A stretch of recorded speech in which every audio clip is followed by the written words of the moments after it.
Ok, bienvenue à tous et bienvenue sur le podcast Sport Santé Nutrition. Je m'appelle Médéric, je suis coach sportif et tous les dimanches je te permets de te remettre en forme et de te transformer physiquement grâce au sport et à la nutrition tout en prononçant de ta santé. Et aujourd'hui justement, on va voir un podcast sport santé et je vais essayer de répondre à cette question: faut-il s'entraîner lorsqu'on est malade? Parce que si tu as écouté un petit peu mon podcast de la semaine dernière, j'ai attrapé le Covid la semaine dernière. Pourtant j'ai fait les 3 doses comme on nous a demandé. Mais bon, on va pas parler des politiques, mais surtout maintenant et heureusement, je suis complètement guéri et ça faisait très longtemps que je n'avais pas été malade. Autant que je me souvienne, ça fait 7 ans. Je m'en souviens assez bien puisque c'était juste avant mon permis de conduire, donc il y a 7 ans. Et du coup, ça fait 7 ans que j'étais pas malade et je me suis posé la question quand j'étais malade la semaine dernière de voilà, est-ce qu'il faut s'entraîner lorsqu'on est malade, même si j'avais déjà la réponse un petit peu à la question, et voilà, est-ce que le sport prévient de la maladie, etc. Et justement, c'est ce que je vais essayer de répondre dans cet épisode, puisque avant de te donner la réponse de faut-il faire du sport lorsqu'on est malade, puisqu'en plus cette question est un petit peu vague et assez complexe, je vais déjà te répondre est-ce que le sport nous empêche de tomber malade, parce que c'est quand même assez intéressant, vu que je traite le sujet de la maladie aujourd'hui, je vais essayer de te répondre à toutes les questions dont tu peux te poser. Alors, est-ce qu'il t'empêche de tomber malade, le sport, ou est-ce qu'il te rend juste moins virulent un virus que tu aurais peut-être chopé? Alors, j'ai lu pas mal d'études scientifiques avant de te faire ce podcast. J'ai trouvé pas mal d'études récentes. C'est un sujet qui est relativement étudié par la science, donc du coup, on a pas mal de données sur ça, notamment sur le fait de est-ce que le sport prévient la maladie? Ok, donc pas s'il combat la maladie, mais s'il la prévient. Est-ce que tu vas moins tomber malade si tu es sportif? Et il y a pas mal d'études sur le sujet, comme je t'ai dit.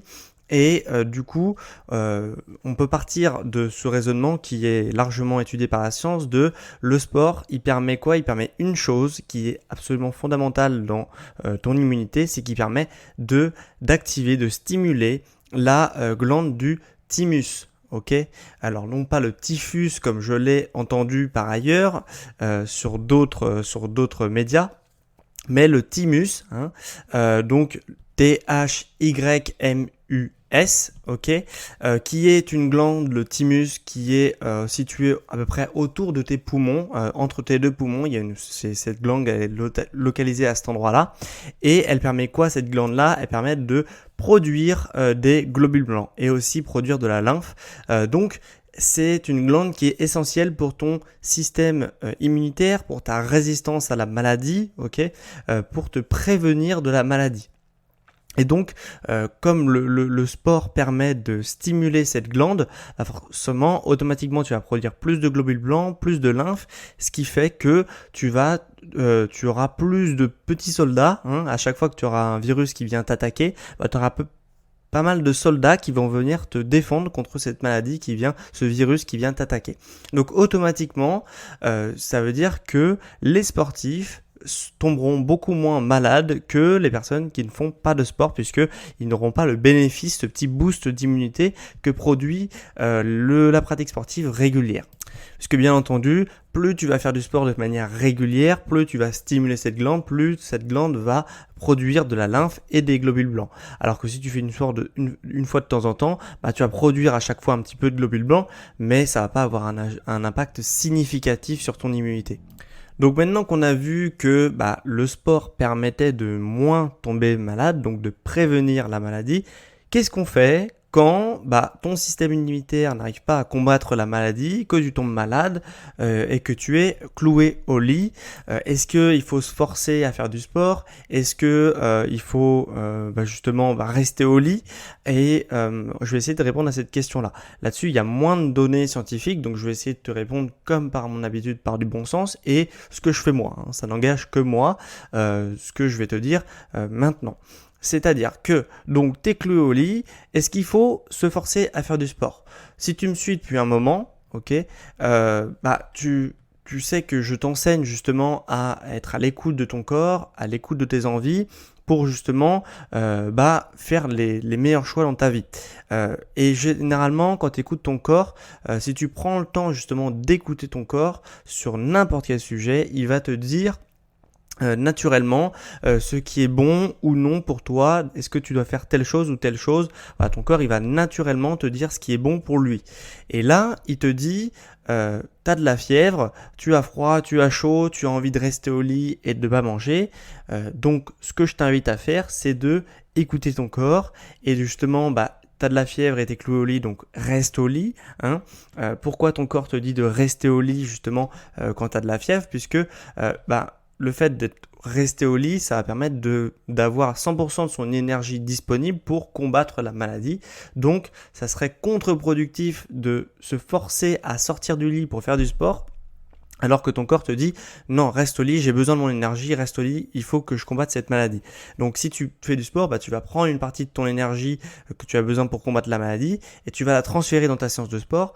En plus de ça, ta séance de sport, faudra pas t'attendre à des miracles, tu vas pas avoir beaucoup d'énergie parce que le virus te prend une partie de ton énergie, donc tu vas même pas pouvoir progresser, donc c'est complètement contre-productif. Tu vas perdre sur ton temps de guérison et 2, tu ne vas pas augmenter tes capacités sportives et tu vas pas réussir non plus à les maintenir puisque ta séance va être nulle, elle va être de très très faible intensité.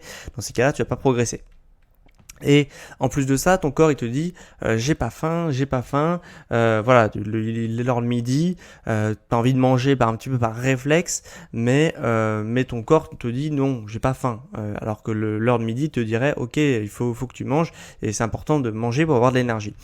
Non, là encore une fois, ton corps te parle, s'il te dit de ne pas manger, c'est qu'il y a une raison, et cette raison c'est que le jeûne permet à des vertus curatives pour la maladie. Il permet notamment ce qu'on appelle l'autophagie des cellules.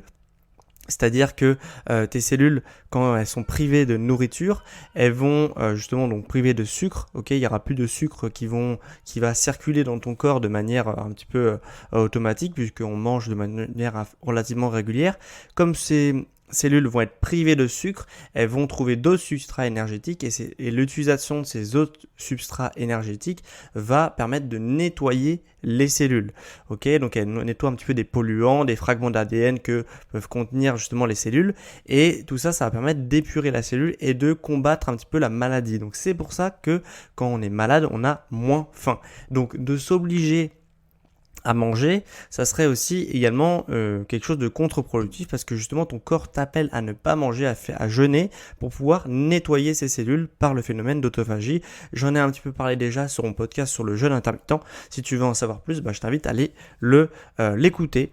Donc voilà, pour l'autophagie. Donc quand tu as la fièvre, que ton corps te dit j'ai envie de rester au lit, j'ai pas envie de manger, c'est qu'il y a une raison et ces raisons, comme je t'ai expliqué, sont absolument cruciales pour pour réduire le temps de guérison. Donc ça serait contre-productif d'aller contre cette volonté-là que ton corps te dit. Alors, comme je te dis encore une fois, je le le répéterai jamais assez, mais ton corps te parle que quand tu as des douleurs, quand ton corps te dit j'ai pas faim, toutes les choses que ton corps peut te dire, c'est qu'il y a une raison, donc il faut essayer de comprendre la raison et du coup d'aller dans le sens qui te dit d'aller. Voilà, il ne faut pas aller à l'encontre de ça, sinon tu t'exposes sur du court, du moyen ou du long terme à des problèmes. Et c'est le cas pour nombreux sujets.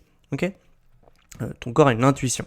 Et du coup, je vais revenir sur le sujet en t'expliquant également pourquoi on a la fièvre. Pourquoi on a de la fièvre, pourquoi notre corps justement nous donne de la fièvre. C'est vraiment pas très fun à avoir, t'as froid, t'as chaud, tu sais pas ce que t'as envie ou non, et du coup c'est pas quelque chose de pas fun, la fièvre. Et on pourrait se poser la question pourquoi notre corps déclenche de la fièvre et ne combat pas la maladie comme ça serait beaucoup plus simple si on n'avait pas de fièvre, comme ça on pourrait faire un petit peu ce qu'on veut au gré de nos envies, etc. Et justement, il crée une fièvre, donc une augmentation de notre température corporelle, le corps pour une seule et unique raison, c'est pour combattre la maladie. En faisant monter la température corporelle de ton corps, ça favorise justement un terrain biologique dans lequel les virus vont avoir du mal à proliférer. C'est-à-dire que plus la température corporelle est élevée, plus le virus qui prolifère, c'est le but d'un virus, c'est de proliférer et de se faire un nid là où il peut subsister. Et bien justement, quand tu augmentes la température corporelle, le virus il va pas pouvoir proliférer et il va commencer progressivement à perdre du terrain comme ça, et du coup il va pas pouvoir être à son aise dans le terrain. Et justement, la fièvre permet de combattre les virus par un phénomène vraiment mécanique. Donc, comme il fait trop chaud, et il n'arrive plus à proliférer et à proliférer et à proliférer. Voilà. Donc ça sert à ça, la fièvre. Donc c'est un réflexe qui est naturel. Donc quand tu es vraiment pas bien, un bon réflexe à faire est justement d'inciter ton corps à faire encore plus monter la fièvre de manière temporaire. Ok, pour justement réduire le temps de guérison. Moi, ce que je fais personnellement, et ce qui marche très très bien, c'est et ce qui est aussi naturel, je pense qu'il y a beaucoup de gens qui le font, mais c'est de prendre des douches qui sont très chaudes, qui sont relativement chaudes, pour justement faire monter artificiellement sa fièvre. Ok, parce que quand tu prends une douche, il va y avoir une réponse biologique, ça va faire une petite augmentation de fièvre. Alors c'est pas grand chose, c'est 0,1, 0,2, 0,3 degrés, mais c'est pendant plusieurs minutes. Encore une fois, on laisse pas le virus proliférer, et du coup forcément ça va t'aider à combattre la maladie. Donc c'est ce que je t'invite à faire quand tu es malade. Si tu m'écoutes en étant malade, va prendre une douche bien chaude, ça va voir si tu vas te sentir bien mieux. En plus on est un peu dégueulasse quand on est malade, donc de se laver c'est aussi une bonne idée. Donc voilà, et après, pour revenir à la question de base, faut-il faire du sport quand on est malade? Quand on se sent mieux, quand on a moins de fièvre, quand on reprend un petit peu d'énergie, quand on retrouve des couleurs, qu'on arrive à se concentrer, etc. Là, peut-être c'est le moment, si tu as envie justement de faire du sport. Ok? Pourquoi? Parce que encore une fois, le sport va permettre de déclencher une petite fièvre artificielle pendant un certain temps. Et en fait, le fait de faire du sport, tes muscles vont vraiment produire de la chaleur. Cette chaleur va produire justement pendant une courte durée justement une élévation de la température corporelle, et du coup tu vas encore une fois combattre peut-être les derniers rescapés du virus qu'il y a en toi, et justement par le sport et la fièvre artificielle qu'elle déclenche. Ok ? Donc de faire du sport, c'est une bonne idée. Forcément, ça va pas du tout être les mêmes séances que tu fais habituellement. Ça va être des séances qui vont être avec des charges d'entraînement beaucoup plus faibles. L'objectif, ça va pas être pendant cette séance-là de reprise de maladie de progresser, mais au minima de stagner, de garder son niveau, et au maxima de combattre la maladie. Donc pour ça, il faut faire des efforts dans la mesure du possible qui sont relativement cardio, puisque le fait d'augmenter ton cardio, ton rythme cardiaque va également augmenter ta température corporelle. Donc si tu as l'habitude de faire plutôt des efforts de puissance qui ne demandent pas beaucoup de cardio, dirige-toi peut-être vers des efforts un peu plus explosifs, un peu plus d'endurance qui vont faire monter ton cardio. Donc voilà, c'est mes petits conseils. Mais déjà de faire du sport, ça te fera déjà une petite fièvre. Quel qu'il soit, quel que soit le sport que tu fais, mais en plus de ça, si tu fais des efforts cardio, ça sera encore mieux, mais il faut pouvoir le faire. Donc ne te dis pas tu vas faire une longue séance, etc. Fais-toi des toutes petites séances avec une bonne intensité, et normalement ça devrait combattre un petit peu plus la maladie. Mais bien sûr c'est une option, c'est comme la douche, c'est une option. De manière générale, lave-toi quand même, mais sinon c'est une option, et voilà, ça te permet de faire une petite fièvre artificielle qui pourra t'aider. Donc faut-il faire du sport quand on est malade? Quand on est cloué au lit, non, c'est pas une bonne idée d'aller faire du sport. Quand on se sent un peu mieux, oui, c'est une bonne idée d'aller faire du sport. Donc voilà, j'espère que ça t'aura plu, ce podcast plein de bon sens surtout, et aussi d'études scientifiques. J'espère qu'il t'aura plu. Il y a aussi quelque chose que j'ai rappelé sur l'autophagie, sur la fièvre, etc. Donc j'espère vraiment que ça t'aura plu. Si ça t'a plu, moi je t'invite tout simplement à soutenir mon travail, mon entreprise, en mettant 5 étoiles sur Apple Podcast et sur Spotify. D'ailleurs, cette semaine, je n'ai pas reçu d'avis écrit sur Apple Podcast cette semaine. Donc, si tu es un nouvel auditeur et que tu n'as pas encore écrit d'avis sur l'émission, merci de le faire. Ok, c'est gratuit, ça soutient mon travail, mon entreprise. Je le répéterai jamais assez, et je serai vraiment éternellement reconnaissant sur ceux qui prennent 1 minute de leur temps peut-être pour écrire un avis sur l'émission, j'ai bien aimé, j'ai pas aimé, etc. Voilà, un avis constructif dans la mesure du possible. Et voilà, moi ça me soutient vraiment mon travail. Pour quelqu'un qui est indépendant comme moi, c'est vraiment super important. Et voilà, donc je remercie ceux qui prendront 1 minute de leur temps pour mettre un avis sur la plateforme Apple Podcast et évaluer mon émission avec 5 étoiles sur les plateformes de Spotify et d'Apple Podcast. Deux petites choses avant qu'on se quitte. Si tu veux te transformer physiquement ton corps avant l'été, il y a des programmes, je fais également des programmes détaillés qui sont hyper complets, qui sont disponibles sur mon site ou en description de cet épisode. Le programme que j'ai sorti il y a pas longtemps s'appelle le programme Métamorphose, 90 jours pour une silhouette athlétique, ferme et tonique, et tout ça se passe, comme je te dis, dans l'onglet programme sur mon site sportsanténutrition.com ou en description de cet épisode. Et pour ceux qui veulent avoir plus de personnalisation dans leur programme et que je les suive du coup personnellement pour atteindre leurs objectifs, c'est aussi possible, bien sûr. Et du coup, ça se passe en description ou sur mon site sportsanténutrition.com dans l'onglet coaching à distance. Ok, voilà, le premier rendez-vous, donc la première consultation bilan de forme est offert, donc ça se passe en description ou sur mon site dans l'onglet coaching à distance. Donc quant à moi, c'était vraiment un plaisir de te faire ce petit podcast sur le sport et la maladie. Faut-il s'entraîner lorsqu'on est malade? Et on se retrouve du coup dimanche prochain pour un prochain épisode sur le sport, la santé et la nutrition. Sur les sportifs intelligents.